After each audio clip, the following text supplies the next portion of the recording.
5 வருஷமா திமுக கிட்ட கேட்டுட்டு இருந்த ஒரு கோரிக்கையை இந்த அரசு வெறும் 2 நாளில் தீர்த்து வச்சிருக்காங்க. கண்டினியூஸாக அந்த ப்ராசஸ் போயிட்டு இருந்தது. பள்ளிக்கூடம், அதுக்கப்புறம் கோவில், மருத்துவமனைகள் பக்கத்தில் இருக்க டாஸ்மார்க்கெல்லாம் மூடுங்க அப்படின்ற ஒரு விஷயத்தை தான் பேசிட்டு இருக்கேன். அதாவது உத்தரவு போட்டாங்க. உத்தரவு போட்டு கிட்டத்தட்ட ஆகிப்போச்சு, ஒரு 15 நாள் ஆகுதுன்னு நினைக்கிறேன். ஆனால் 99% அந்த பணிகள் இப்போ முடிவடைஞ்சு, அதுவும் 2 நாளில் அவ்வளோ தீவிரமாக எல்லா விஷயத்தையும் பண்ணியிருக்காங்க. ஆனால் இங்கே என்ன ஒரு விஷயம்னு கேட்டிங்கன்னா, எதிர்கட்சிக்காரங்க இதை பேச மாட்டாங்க. அதுக்கு பதிலாக விவசாய கடன் தள்ளுபடி மோசடின்னு கதை விடுறாங்க, குதிரை பேரம்னு கூறுறாங்க.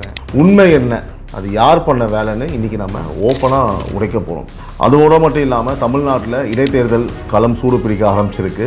107 எம்எல்ஏ இருக்கிற தாவேகா கட்சி அது 118 உயர்த்தாமல் விடமாட்டாங்க போல இருக்கு.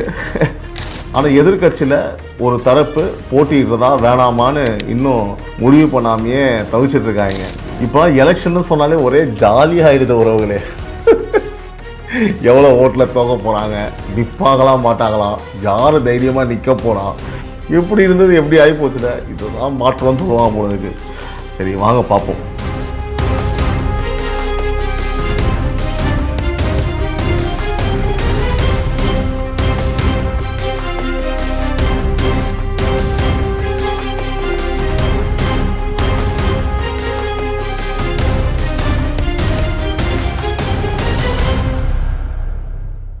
உறவுகளால் நான், உறவுகளுக்காக நான் உங்கள் சிபி நவீன். அனைவருக்கும் இனிய காலை வணக்கம்.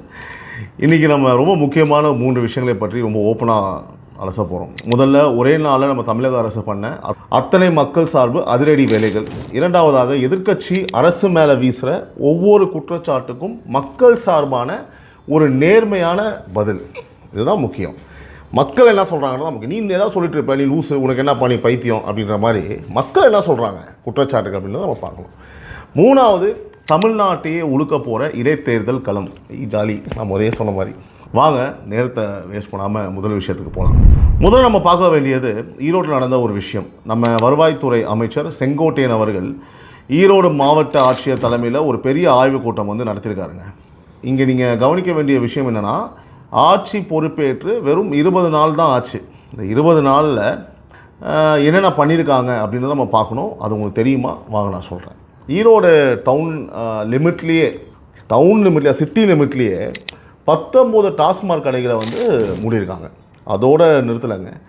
மார்க்கெட் பக்கத்தில், கோவில் பக்கத்தில், மக்கள் அதிகமாக வரப்போகிற இடங்கள்லாம் இருக்குது இல்லையா, பேருந்து நிலையம், அந்த மாதிரி எங்கெல்லாம் டாஸ்மாக் இருந்ததோ இது எல்லாத்தையுமே மூடிட்டாங்க. 700க்கும் மேற்பட்ட கடைகளை மூடுவதற்கான உத்தரவை போட்டு அதை 99% கம்ப்ளீட் பண்ணிட்டாங்க.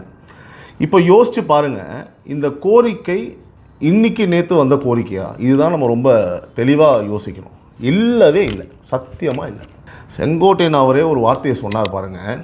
இது எத்தனை வருஷமாக திமுக கிட்ட வச்சுருந்த கோரிக்கை? 1600 நாட்களுக்கு மேல், 5 வருஷம் கிட்டத்தட்ட 1600 நாட்கள் இதுக்காக வெயிட் பண்ணி நாசமாக போனது தான் மிச்சம். தமிழ்நாடு ஏமாந்து போனது தான் மிச்சம். 1600 நாள் எங்கே இருக்குது? 17 நாள் எங்கே இருக்குங்க? பெரிய விஷயம் தானே. இந்த கோரிக்கையை போன ஆட்சியாளர்களும் நம்ம வைத்தோமா இல்லையா? வச்சோம். உண்மையாக 1600 அவங்க பண்ணாங்களா? 1600 days அவங்க இருந்தாங்க, பண்ணாங்களா? முடியல. 17 நாளில் பண்ணிட்டாங்க. ஸோ இதுதான் மாற்றம்.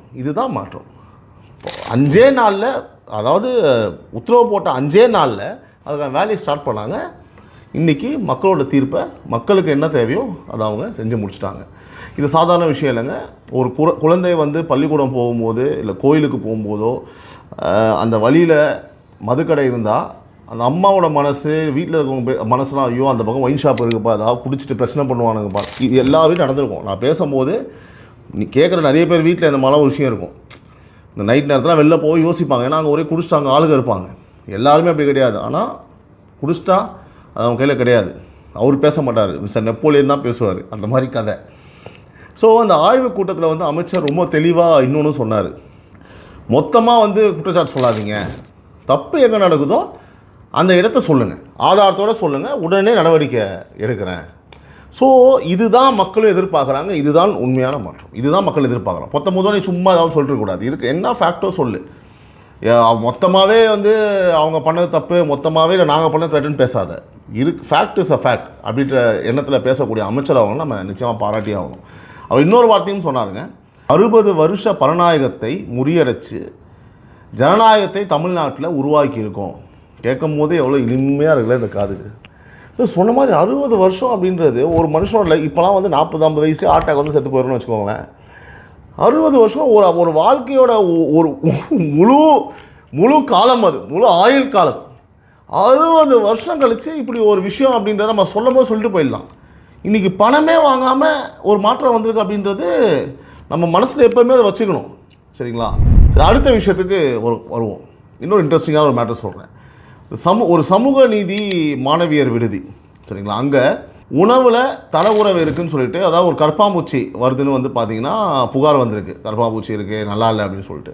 இப்போ என்ன ஆகுதுன்னா, ஒரு அதிகாரி வந்து இதுக்கு முன்னாடி இருக்க சொல்கிறேன், இப்போ இந்த மாதிரி ஒரு கம்ப்ளைண்ட் வந்து என்ன பண்ணுவாங்க, ஒரு அதிகாரி வருவார், அப்படியே 4 சேனல் வரும், அப்படியே எடுப்பாங்க, ஆய்வு செஞ்சாங்க, மேற்கொண்டாங்க, அப்படியே தலையாட்டு பார்ப்பாங்க, ஒரு ஷார்ட்ஸ் ஒரு டிஷர்ட்டை போட்டு அப்படியே பார்ப்பாங்க. இதுதான் நம்ம பார்த்துருக்கோம் நடந்திருக்கு. இந்த மாதிரி ஒரு விஷயம் நடக்குதுன்னு தெரிஞ்சவனே எம்எல்ஏ, மாவட்ட ஆட்சியர் ஸ்ட்ரெயிட்டாக நேராக அந்த ஹாஸ்டலுக்கு, அந்த விடுதிக்கு போயிடுறாங்க.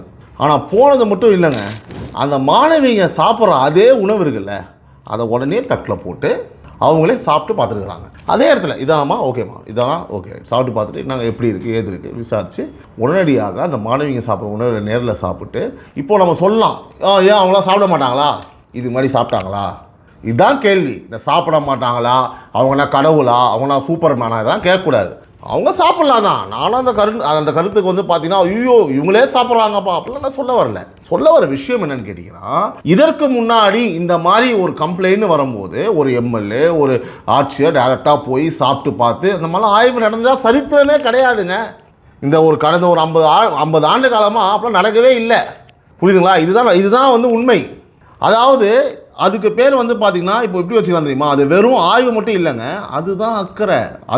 அதாவது மக்கள் மீது உள்ள அக்கறை, செல்ஃப் ரெஸ்பான்சிபிலிட்டி. உண்மையாகவே இந்த மக்கள் நல்லா இருக்கணும், நம்ம வீடு மாதிரி, நம்ம உறவு மாதிரி உட்காந்து பார்த்து நம்மளோட குழந்தைகள், நம்ம தங்கச்சங்க தான் அப்படி யோசிக்கணும். அது மட்டும் இல்லாமல், சார் எங்களுக்கு பஸ் வசதி வேணும், வழியில் இருக்கிற டாஸ்மாக் கடையை மூடணும்னு கோரிக்கை வச்சுருக்காங்க, அதை உடனே நடவடிக்கை எடுக்கிறேன்னு சொல்லிட்டு அந்த வாக்குறுதியும் கொடுத்துட்டு உடனே கண்டிப்பாக இதையும் செய்வாங்க. லூசாக நம்பிக்கை இருக்குது. இப்போது இது நடந்தது எந்த அரசில்? 20 நாள் ஆன இந்த அரசில் தான் நடக்குது. நீ 1600 நாள் இருந்து என்னத்தை பிடுங்குனீங்கன்னா நான் கேட்குறேன். ஒன்றும் கிளிக்கிலையே. இந்த மாதிரிலாம் பண்ணி தான் சந்தோஷப்பட்டிருப்போமே. ஒரு சாம்பார் சாதத்தை போட்டு இந்த டிடின்றவங்களை வச்சு அச்சோ சாம்பார் சாதம், இப்படி ஒரு சாம்பார் சாதம் நான் திரும்பவும் அந்த ஸ்கூலில் அதை போய் படிச்சுட்டு போனேன், ஹாஸ்டலில் போய் தங்கியிருப்பேன், என்ன பில்டப்பு. அதனால தான் ஓரமாக உட்கார வச்சிட்டாங்க. உங்களுக்கு இப்போ தெரியுதா? இதுதான் பிரச்சனை, விளம்பரம் மட்டும்தான். இதுக்கு முன்னாடி எத்தனை வருஷமாக இந்த விடுதிகளில் இதே குழந்தைங்க கஷ்டப்பட்டுருப்பாங்க. யாராவது போய் பார்த்துருக்காங்களா, அங்கே போயிருக்காங்களா அப்படின்னா கிடையாது. விஷயம் இதுதான். இதை நம்ம தெளிவாக புரிஞ்சுக்கணும். அடுத்தது மின் வாரியம். இது வந்து கொஞ்சம் டெக்னிக்கலாக ஆனால் ரொம்ப முக்கியமான விஷயம், கொஞ்சம் கவனமாக நீங்கள் கேட்கணும். தமிழ்நாடு மின் வாரியத்தில் டெண்டர் போடும்போது, அதாவது கொள்முதல் பண்ணும்போது கமிஷன் வாங்குறாங்க, ஊழல் நடக்குதுன்னு பல வருஷமாக குற்றச்சாட்டு இருக்குது.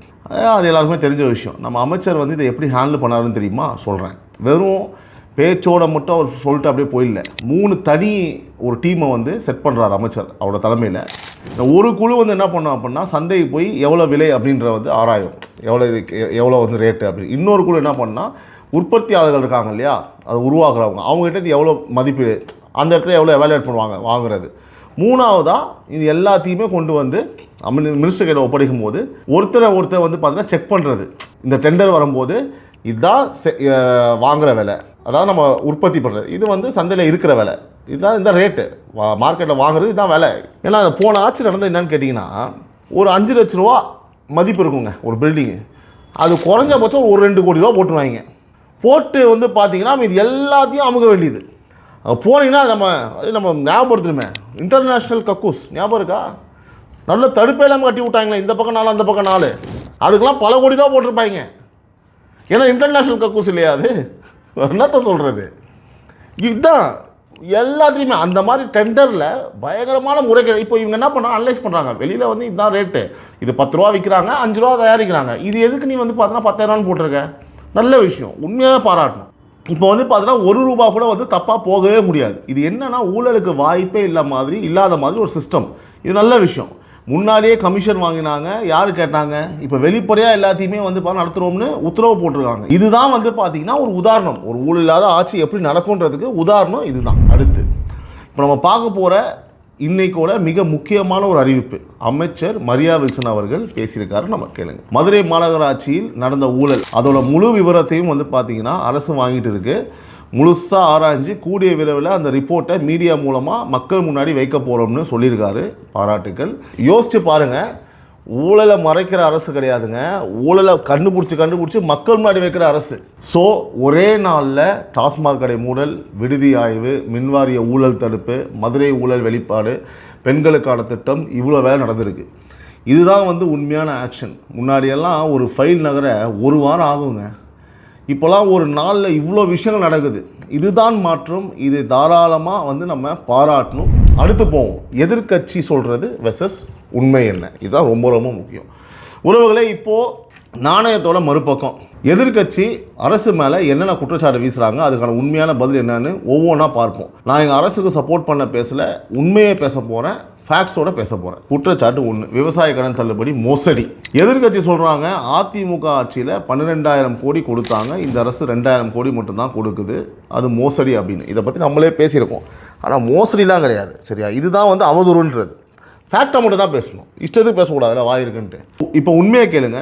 இதுக்கு பதில் வந்து பார்த்தா அமைச்சர் மரியா வில்சன் நேரில் விளக்கம் கொடுத்துருக்காரு. என்னன்னு சொல்கிறேன், அதிமுக அவங்க ஆட்சியோட கடைசி காலத்தில் வெறும் அறிவிப்பு மட்டும் பண்ணாங்க, யார் நடைமுறைப்படுத்தினாங்க அப்படின்னு கேட்குறாரு. திமுக அதுவும் 5 வருஷத்தில் கட்டம் கட்டமாக தவணையாக 5 வருஷம் எடுத்துக்கிட்டாங்க அது கொடுக்குறதுக்கு. ஆனால் இப்போ நம்ம அரசுக்கு என்ன எல்லாமே தெரியுமா? ரிசர்வ் வங்கி RBI 2024 ஒரு புது விதிமுறை வந்து போட்டிருக்கு. அதுபடி கடன் தள்ளுபடியை வெறும் 45 நாளில் முடிக்கணும். 45 நாள் மட்டும்தான் டைமு, புரியுதா? அதிமுகவுக்கும் திமுகவுக்கும் 5 வருஷம் இருந்துச்சு, நமக்கு 45 நாள் தான் டைமு. இதுதான் இங்கே ட்விஸ்ட்டு. இப்போது சொல்லுங்கள், யார் நியாயமாக வேலை செஞ்சாங்க?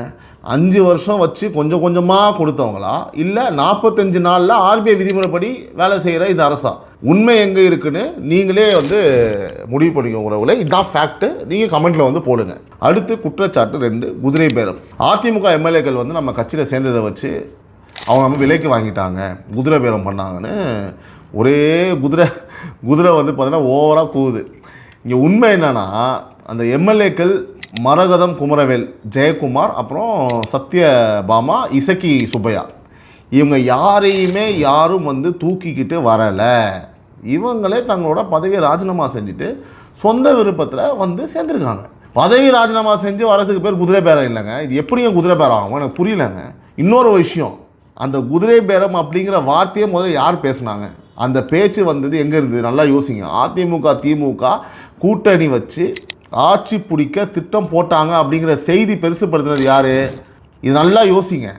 நல்லா யோசிச்சு யார் குதிரை பேரம் பேசுனாங்கன்னு உங்களுக்கே புரியும். அவங்களோட கையில் வந்து பார்த்தோன்னா மண்ணை ஓட்டிக்கிட்டு மற்றவங்கள சுட்டி காட்டுறதுல வந்து எந்த போஜனும் இல்லை, அவ்வளோதான். நல்லா யோசிங்க. நான் இன்னொன்று சொல்கிறேன், ஒருத்தர் நைட்டு ஃபுல்லாக சுற்றி தெரிந்த எம்எல்ஏவை காணும், எங்கள் எம்எல்ஏ பார்த்தீங்களா, எங்கள் அப்பா எங்கடான்னு வடிவேல் சொல்கிற மாதிரி நம்ம டிடிவி அண்ணன் அவர் நைட்டு ஃபுல்லாக சுற்றிட்டு இருந்தார். கேட்டால் மிரட்டி வாங்கிட்டாங்க, ஏஐ ஆய் ஓயாயின்னாரு.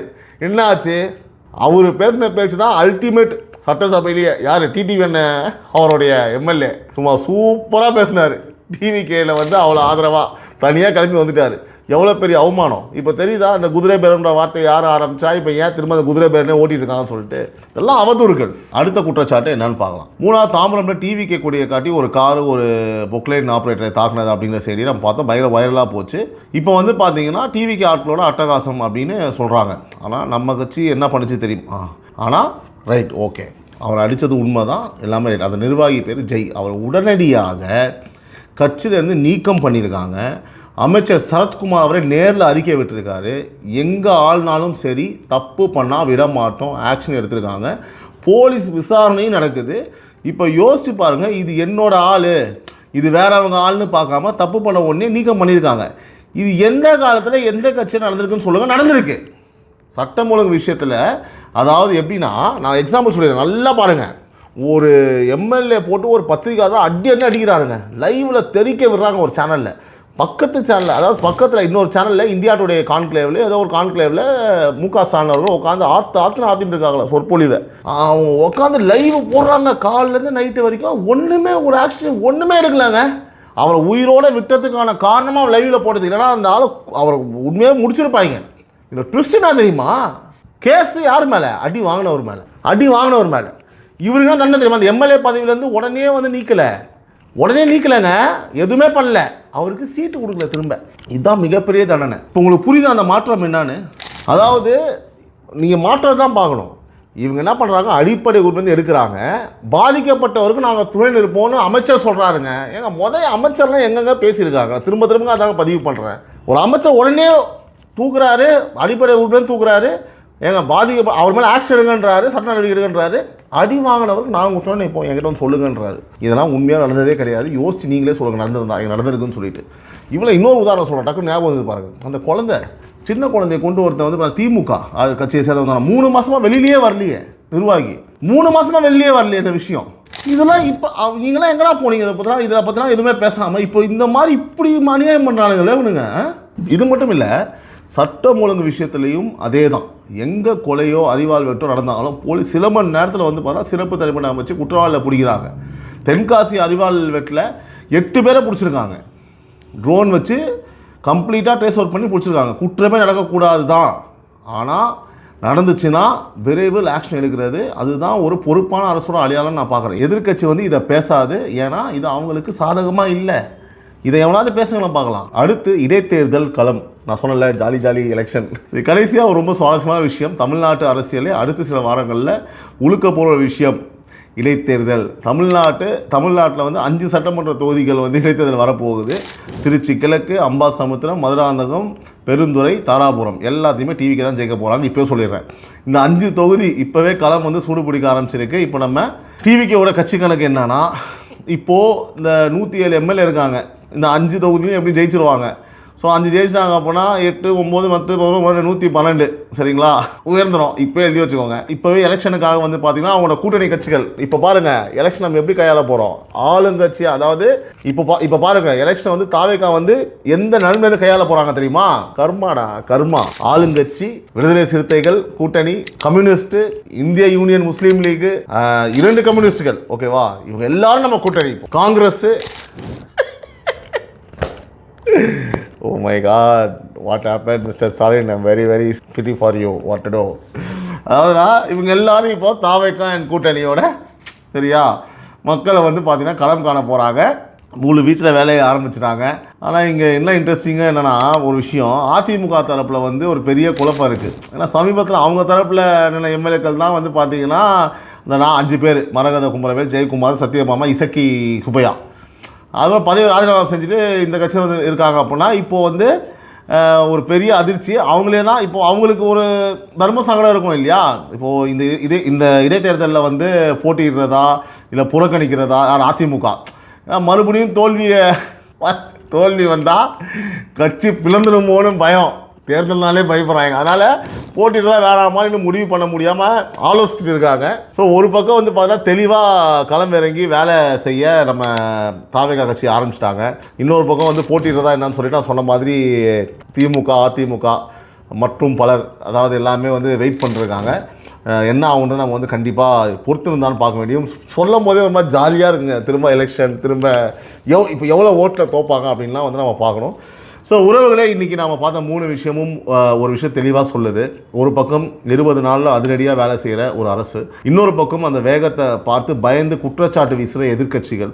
நல்லது பண்ணுறவங்க யாராக இருந்தாலும் பாராட்டுவோம், தப்பு பண்ணுறவங்க யாராக இருந்தாலும் கேள்வி கேட்போம். இதுதான் எங்களோட நடுநிலை. இதுதான் டைம்ஸ் ஆஃப் ரிப்பப்ளிக் நியூஸோட நிலைப்பாடும் கூட. உறவுகளால் நான், உறவுகளுக்காக நான் உங்கள் சிபி நவீன். இந்த டைம்ஸ் ஆஃப் ரிப்பப்ளிக் நியூஸின் பொலிட்டிக்கல் டெஸ்க். இந்த வீடியோ பிடிச்சிருந்தால் லைக் பண்ணுங்கள், ஷேர் பண்ணுங்கள், சப்ஸ்கிரைப் பண்ணுங்கள், மறக்காமல் பெல் ஐக்கானை ப்ரெஸ் பண்ணுங்கள். அதான் ரொம்ப முக்கியம். அனைவருக்கும் வணக்கம். Love you all. Have a good day. இந்த நாள் இனிய நாளாக அமைய என்னோட மனமார்ந்த வாழ்த்துக்கள். நன்றி, வணக்கம்.